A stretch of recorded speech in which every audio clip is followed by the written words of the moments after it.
দেখছেন আপনাদের প্রিয় ডিজিটাল সংবাদ চ্যানেল রুজ বাংলা। শুরুতেই এক নজরে আজকের বিশেষ সংবাদের শিরোনামগুলি। নির্বাচন মিটলেই রাজ্যে জুড়ে বন্ধ হয়ে যাবে লক্ষ্মীর ভাণ্ডার প্রকল্প 3 মাসের মধ্যে, প্রচারে এসে জানালেন অভিষেক ব্যানার্জি। অপরদিকে সমকামী প্রেম করলেই 15 বছরের জেল, পাস হলো কঠোর আইন। রাজ্য জুড়ে তখন তৃণমূল সরকারের আমলে প্রবল দুর্নীতি, খোদ শিক্ষামন্ত্রী জেলবন্দি। তখন তাৎপর্যপূর্ণ মন্তব্য বিজেপি নেতা মিঠুন চক্রবর্তীর। জানালেন, রাজ্যের প্রাক্তন মুখ্যমন্ত্রী বুদ্ধদেব ভট্টাচার্যের সাদা কাপড়ে এক ফোঁটা কালি ছেটাতে পারবেন না কেউ। অন্যদিকে রাজ্যের 26,000 শিক্ষক শিক্ষাকর্মীর চাকুরি বাতিল। আজকে তাদের ভবিষ্যৎ নির্ধারণ সুপ্রিম কোর্টে, 12টায় হচ্ছে শুনানি। অপরদিকে জঙ্গিদের সঙ্গে সমঝোতা রয়েছে মমতা সরকারের। মুর্শিদাবাদ থেকে তৃণমূলকে নিশানা বিজেপি নেতা জেপি নাড্ডার। লাল এবং কমলা সতর্কবার্তা জারি, তীব্র দাবদাহ পুড়ছে গোটা বাংলা। অসহ্য গরমে নাজেহাল রাজ্যবাসী। আরও বাড়বে তাপমাত্রা, তবে কয়েকটি জেলা বৃষ্টিপাতের সম্ভাবনা। এই মুহূর্তে কি জানাচ্ছে আবহাওয়া দপ্তর, বিস্তারিত জানাবো আপনাদেরকে। অপরদিকে গুজরাট থেকে উদ্ধার 602 কোটি টাকার মাদক, গ্রেপ্তার 14 পাকিস্তানি। এছাড়াও ডাক্তার, নার্স, স্বাস্থ্যকর্মীদের জন্য জারি হলো নিষেধাজ্ঞা। পরা যাবে না ঘড়ি, পরা যাবে না গয়নাগাটি, ব্যবহার করা যাবে না মোবাইল। বিস্তারিত জানতে শেষ পর্যন্ত জুড়ে থাকুন। দেখছেন প্রিয় চ্যানেল রোজ বাংলা। চ্যানেলে নতুন এসে থাকলে চ্যানেলটিকে অবশ্যই সাবস্ক্রাইব করবেন, খবরগুলো বিস্তারিত প্রত্যেক দিন দেখবার জন্যে। আপনার গুরুত্বপূর্ণ মতামত আমাদের ভিডিওর নিচে কমেন্ট বক্সে লিখে জানাতে ভুলবেন না। বাতিল হয়েছে রাজ্য জুড়ে 26,000 শিক্ষক শিক্ষাকর্মীর চাকুরি। আজ তাদের সকলের ভাগ্য নির্ধারণ সুপ্রিম কোর্টে। এসএসসি মামলার রায় ঘোষণা করতে গিয়ে 2016 সালের গোটা প্যানেলটাই বাতিল করে দিয়েছে কলকাতা হাইকোর্টের বিচারপতি দেবাংশু বসাকের নেতৃত্বাধীন বেঞ্চ। যোগ্য অযোগ্য নির্বিশেষে চাকরি হারিয়েছেন রাজ্যের 25,753 জন স্কুল শিক্ষক এবং অশিক্ষক কর্মী। হাইকোর্টের সেই নির্দেশকে চ্যালেঞ্জ জানিয়ে সুপ্রিম কোর্টে গিয়েছে রাজ্য। পাশাপাশি মামলা করেছে স্কুল সার্ভিস কমিশন, রাজ্য শিক্ষা দপ্তর, মধ্যশিক্ষা পর্ষদ। এই মামলার শুনানির দিনক্ষণ জানিয়েছে শীর্ষ আদালত। শনিবার সুপ্রিম কোর্ট সূত্রে জানা গিয়েছে, আজ সোমবার 29 এপ্রিল স্কুল সার্ভিস কমিশন মামলার শুনানি হচ্ছে প্রধান বিচারপতি DY চন্দ্রচূড়ের বেঞ্চে। প্রধান বিচারপতির নেতৃত্বাধীন 3 বিচারপতির বেঞ্চ শুনবে আজকে 26,000 চাকরি হারার মামলা। আজ বেলা 12টা থেকে শুরু হবে শুনানি বলে জানা যাচ্ছে। আজকে সুপ্রিম কোর্টের শুনানিতে আশার আলো দেখবে চাকরি হারা 26,000 যোগ্য অযোগ্য প্রার্থী, নাকি সকলের জীবনে নেমে আসবে চূড়ান্ত অন্ধকার। জঙ্গিদের সঙ্গে সমঝোতা করে চলে তৃণমূল কংগ্রেস। জঙ্গিদের সঙ্গে বোঝাপড়া রয়েছে মমতা সরকারের। মুর্শিদাবাদ থেকে তৃণমূলকে নিশানা বিজেপি নেতা জেপি নাড্ডার। লোকসভার ভোট প্রচারে মুর্শিদাবাদে বিজেপির সর্বভারতীয় সভাপতি জেপি নাড্ডা তপ্ত দুপুরে ভোটের উত্তাপ আরও বাড়িয়ে অভিযোগ আনলেন রাজ্য সরকারের বিরুদ্ধে। তার কথায়, জঙ্গিদের আশ্রয়স্থল হয়ে উঠেছে পশ্চিম বাংলা। জঙ্গিদের সঙ্গে আপোষ করছে মমতা বন্দ্যোপাধ্যায়ের সরকার। জেপি নাড্ডা সোজাসাপটা বলেন, মমতা বন্দ্যোপাধ্যায়ের সরকার সন্ত্রাসবাদীদের সঙ্গে আপোষ করে চলে সমঝোতা। জেপি নাড্ডা আরও বলেন, মমতা বন্দ্যোপাধ্যায়ের সরকার বাংলার বদনাম করছে। আমরা শক্তিশালী সরকার গড়তে চাই পশ্চিম বাংলায়। এখানে তুষ্টিকরণের রাজনীতি করা হচ্ছে, চলছে ভেদাভেদ। জঙ্গিদের সহানুভূতি দেখানো হচ্ছে পশ্চিমবঙ্গে। সেই সঙ্গে তার গলায় শোনা যায় মোদির স্তুতি। তিনি বলেন, পাকিস্তান আমাদের উপর যখন হামলা চালিয়েছিল তখন প্রধানমন্ত্রীর নেতৃত্বে দেশ সার্জিক্যাল স্ট্রাইক করেছে। মোদি সরকার আতঙ্কবাদীদের ঘরে ঢুকে মারবার ক্ষমতা রাখে। গোটা দেশ জুড়ে স্বাস্থ্যকর্মী, ডক্টর, নার্সদের জন্য জারি হলো নিষেধাজ্ঞা। পরা যাবে না গয়নাগাটি, পরা যাবে না ঘড়ি, ব্যবহার করা যাবে না মোবাইল। হাসপাতালে ঘড়ি পরতে পারবেন না এবার থেকে স্বাস্থ্যকর্মী এবং চিকিৎসকরা। কনুইয়ের নিচে যে কোনো রকমের গয়নাগাটিও পরা যাবে না। আর পরা যাবে না ধর্মীয় কারণে ব্যবহার্য তাগা। হাসপাতালের বহু জায়গায় মোবাইল ব্যবহারের ক্ষেত্রেও মানতে হবে এবার কঠোর নিষেধাজ্ঞা। দেশের কেন্দ্রীয় সরকারি হাসপাতালগুলির সমস্ত স্তরের স্বাস্থ্যকর্মী চিকিৎসকদের এই নিয়ম মানতে বললেন স্বাস্থ্য মন্ত্রকের অন্যতম শীর্ষকর্তা, দেশের director general health services doctor Atul Goel. কিন্তু হঠাৎ কেন এই নির্দেশ? সরকারি অর্ডারে তার ব্যাখ্যা দেওয়া হয়েছে। জানানো হয়েছে, কনুইয়ের নিচে অলংকার পড়লে ত্বকের জীবাণুর সংখ্যা প্রচুর পরিমাণে বেড়ে যায়, তার প্রমাণ রয়েছে। তাই রোগী এবং স্বাস্থ্যকর্মীদের স্বার্থেই নির্দেশ জারি করা হচ্ছে দেশ জুড়ে। প্রসঙ্গত, বিশ্বজুড়ে প্রতি বছর 17 লক্ষ রোগী হাসপাতাল থেকে ঘটা সংক্রমণে অসুস্থ হন। মৃত্যু হয় প্রায় 1 লক্ষ মানুষের। গুজরাট থেকে উদ্ধার 602 কোটি টাকার মাদক, গ্রেপ্তার 14 পাকিস্তানি। গুজরাট জলসীমা থেকে বিপুল পরিমাণ মাদক উদ্ধার হওয়া মাদকের পরিমাণ 86 কিলোগ্রাম, যার বাজার মূল্য প্রায় 602 কোটি টাকা। 14 জন পাকিস্তানি নাগরিককেও করা হয়েছে গ্রেপ্তার। রবিবার একটি বিশেষ অভিযান চালায় অ্যান্টি টেরোরিস্ট স্কোয়াড এবং নার্কোটিক্স কন্ট্রোল ব্যুরো। এরপরেই গুজরাট জলসীমা থেকে ওই বিপুল পরিমাণ মাদক উদ্ধার হয়েছে। ধৃতরা পালিয়ে যাবার চেষ্টা করলে তাদেরকে ধাওয়া করে করা হয় গ্রেপ্তার। বিগত 2 দিন ধরেই গুজরাট জলসীমায় অভিযান করা হচ্ছিল। এরপরেই এই মাদক উদ্ধার হলো। ধৃতদের জিজ্ঞাসাবাদ করে এই চক্রের সঙ্গে জড়িত বাকিদের খোঁজ চালাচ্ছে এটিএস এবং এনসিবি। মোট 602 কোটি টাকার মাদক এবং গ্রেপ্তার হয়েছেন 14 জন পাকিস্তানি। নির্বাচন অর্থাৎ ভোট মিললেই বন্ধ হয়ে যাবে লক্ষ্মীর ভাণ্ডার প্রকল্প, প্রচারে এসে জানালেন অভিষেক ব্যানার্জি।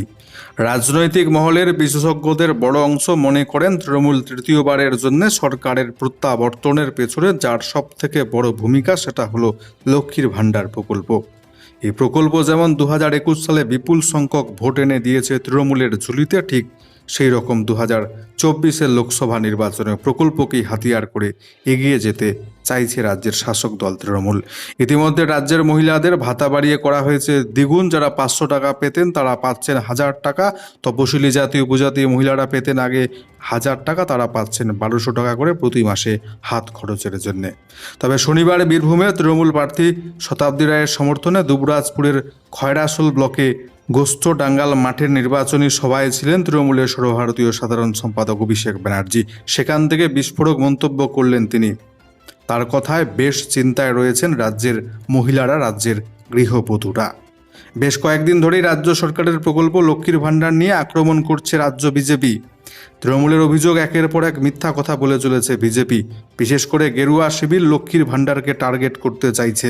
বিজেপির এক নেত্রীর অডিও শুনিয়ে এদিন অভিষেক ব্যানার্জি বলেন, আপনারাই শুনুন বিজেপি নেত্রী কি বলছেন। অডিও বার্তায় শোনা যাচ্ছে, এক মহিলা বলছেন 3 মাসের মধ্যেই লক্ষ্মীর ভাণ্ডার প্রকল্প বন্ধ করে দেওয়া হবে রাজ্য জুড়ে। প্রসঙ্গত, কিছুদিন আগেই কোচবিহারের দিনহাটায় বিজেপি মহিলা মোর্চার এক নেত্রী এই মন্তব্য করেছিলেন। জানিয়েছিলেন রাজ্যে বিজেপি ক্ষমতায় আসবার 3 মাসের মধ্যেই পুরোপুরি লক্ষ্মীর ভাণ্ডার প্রকল্পটা বন্ধ করে দেবে বিজেপি। ওই বিজেপি নেত্রীর অডিও শুনিয়ে Trinamool second in command Abhishek Banerjee বলেন, আজ থেকে 10 দিন আগে দীপা চক্রবর্তী নামে এক বিজেপি নেত্রী এটা বলেছেন। এতদিন হয়ে গেল বিজেপি ওর বিরুদ্ধে এখনও কোনো ব্যবস্থা নেয়নি। তার মানে এতে বিজেপির সমর্থন রয়েছে। অবশ্যই তার মানে বিজেপি রাজ্যে ক্ষমতায় আসবার 3 মাসের মধ্যেই বন্ধ করে দেবে লক্ষ্মীর ভাণ্ডার প্রকল্প। রাজ্যের প্রাক্তন মুখ্যমন্ত্রী বুদ্ধদেব ভট্টাচার্যের সাদা কাপড়ে 1 ফোঁটা কালি ছেটাতে পারবেন না কেউ। ভোটের মুখে বুদ্ধদেব বন্দনায় এবার মিঠুন চক্রবর্তী। ওর সাদা কাপড়ে কেউ 1 ফোঁটা কালি ছিটিয়ে দিতে পারবে না। ভোটের মুখে এবার বুদ্ধ বন্দনায় বিজেপি নেতা মিঠুন চক্রবর্তী। আসানসোল কেন্দ্রের প্রচারে গিয়েছিলেন মহাগুরু মিঠুন চক্রবর্তী। সেখানে সাংবাদিকদের সঙ্গে বৈঠকের ফাঁকে রাজ্যের প্রাক্তন মুখ্যমন্ত্রীর প্রশংসা শোনা গেল মিঠুন চক্রবর্তীর মুখে। বুদ্ধদেব ভট্টাচার্য সম্পর্কে মিঠুন চক্রবর্তী এদিন জানিয়েছেন, উনি যে সাদা কাপড়টা পরেন না, সেখানে কেউ 1 ফোঁটা কালি ছেটাতে পারবেন না। এই ধরনের মানুষ উনি, ওর সঙ্গে কারো তুলনা করবেন না। উল্লেখ্য, বাম রাজনীতির সঙ্গে একসময় পরোক্ষভাবে যুক্ত ছিলেন মিঠুন চক্রবর্তী। সুভাষ চক্রবর্তীর সঙ্গে তার সখ্যতার কথা সকলের জানা। বামেদের শীর্ষ নেতৃত্বের সঙ্গে তার একসময় ভালো সম্পর্ক ছিল বাম জমানায়। পালা বদলের পর তিনি তৃণমূল কংগ্রেসে যোগদান করেন। রাজ্যের মুখ্যমন্ত্রী মমতা বন্দ্যোপাধ্যায় তাকে রাজ্যসভার সাংসদও করেছিলেন। পরবর্তীকালে তিনি তৃণমূল কংগ্রেস ত্যাগ করে যোগ দেন বিজেপিতে। এবার বিজেপিতে থাকাকালীন তিনি জানালেন, রাজ্যের প্রাক্তন মুখ্যমন্ত্রী বুদ্ধদেব ভট্টাচার্যের ওই সাদা কাপড়টায় 1 ফোঁটা কালি কেউ ছেটাতে পারবেন না। রাজ্যে তৃণমূল সরকারের আমলে ব্যাপক দুর্নীতি, চাকরি দুর্নীতি, খোদ রাজ্যের বাংলার শিক্ষামন্ত্রী বর্তমানে জেলবন্দি। বাংলার বড় লজ্জা, 26,000 শিক্ষকের চাকরি ইতিমধ্যে হয়েছে বাতিল। তার মাঝেই প্রাক্তন মুখ্যমন্ত্রী বুদ্ধদেব ভট্টাচার্য সম্পর্কে মিঠুন চক্রবর্তীর এই মন্তব্য যথেষ্টই তাৎপর্যপূর্ণ। সমকামী প্রেম করলেই 15 বছরের জেল, পাস হলো ভয়ঙ্কর আইন।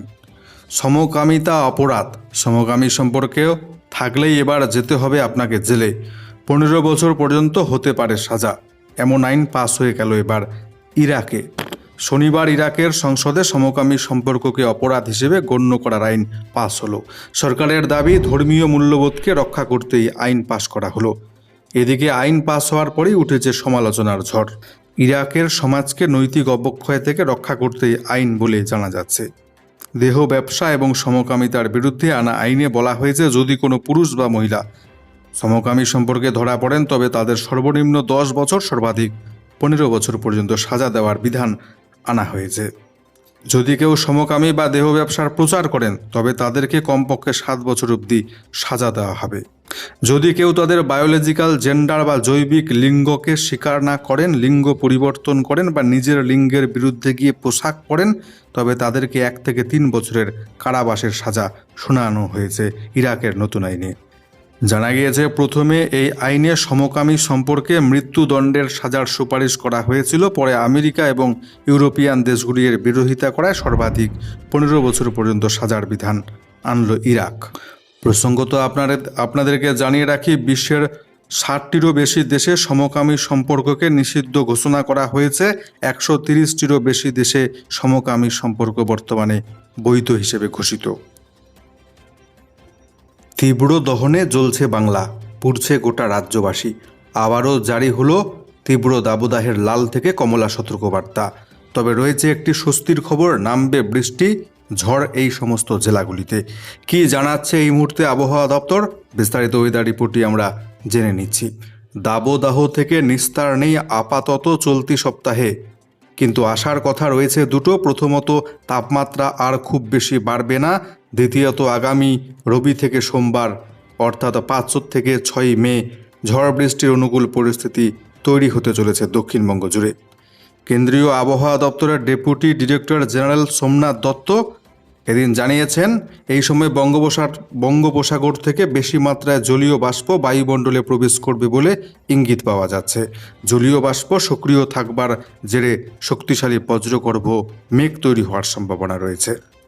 আগামী রবিবার সন্ধেবেলার পর দক্ষিণবঙ্গের বেশ কয়েকটি জেলা জুড়ে বিক্ষিপ্তভাবে বজ্র মেঘ তৈরি হবে। তা থেকে হালকা বৃষ্টি হতে পারে বলে জানাচ্ছে আবহাওয়া কর্তারা।